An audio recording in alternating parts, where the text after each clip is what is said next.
want to see what the effect of the eWell and this technology has on the horses. Remember, it's in the saddle, right? So when I'm riding them, they're getting a larger dose of the eWell. And one of the things that has been impressed me over the past many years is that when these horses go out on a hot afternoon and they go to work, they're not bothered by the heat. A couple of things about that. One is that the sense that I get when I'm riding them is that they're operating on an extraordinary level of physiological efficiency. Everything, it's just like it's having a car with a super tuned engine. You know, everything runs smoother. They, you know, I typically ride them for over an hour, and oftentimes the only place where they're sweating is underneath the saddle. They're vasodilated, but they're not stressed. They're not physically stressed. They're not mentally stressed. And on the mental stress part, you know, we've had a couple of occasions, like this winter, for example, when, you know, we haven't been able to turn horses out in the fields. This year we went almost 10 weeks without having the horses turned out. And every day I got on them, they were just as peaceful and relaxed as they can be. Now we have them set up so that they're grounded all the time as well. And you know, we can talk about that a little bit perhaps, but you know, they were just in such a great mental space. They're physically very loose right from the beginning. Typically I can get the kind of work from a horse that you might expect towards the end of the ride.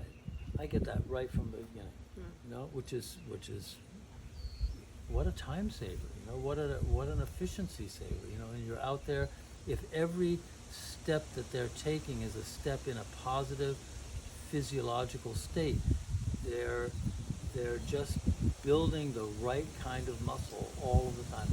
When I'm done with the work and it's time to go home to the barn, they typically don't want to go home to the barn. They want to go for a walkabout and wander around the farm.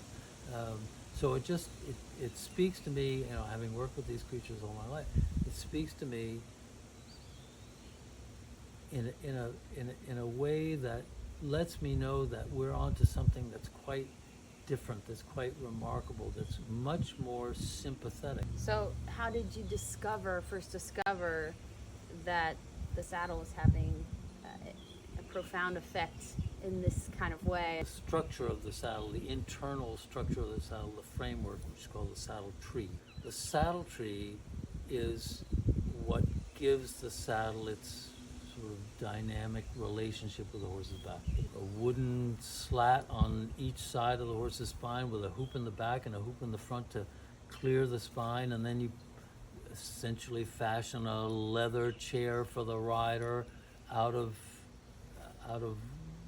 the top side and put some blankets or cushion on the underside side. Struggles that riders have with horses come from the fact that when they're being ridden and they're being asked to do very dynamic things with that structure on their back, it creates discomfort, it creates pain, and then they, you know, the long-term ramifications of doing something that's causing you discomfort, you know, you can soldier on through it, but, you know, sooner or later it's going to catch up with you. So it was about a 4-year process to develop the ability for the carbon fiber and the acrylic alloy, this plastic, to really adhere to each other.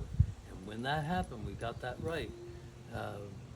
Not only did we end the problem of delamination, but we started to see this sort of other phenomena where horses started, you put the saddle on a horse's back and, you know, they just start to go into this Zen-like mode where their eyes would get soft and, you know, very liquidy, and they'd blink a lot and they'd yawn and they'd lick and they'd chew and show all of the signs of having attention release.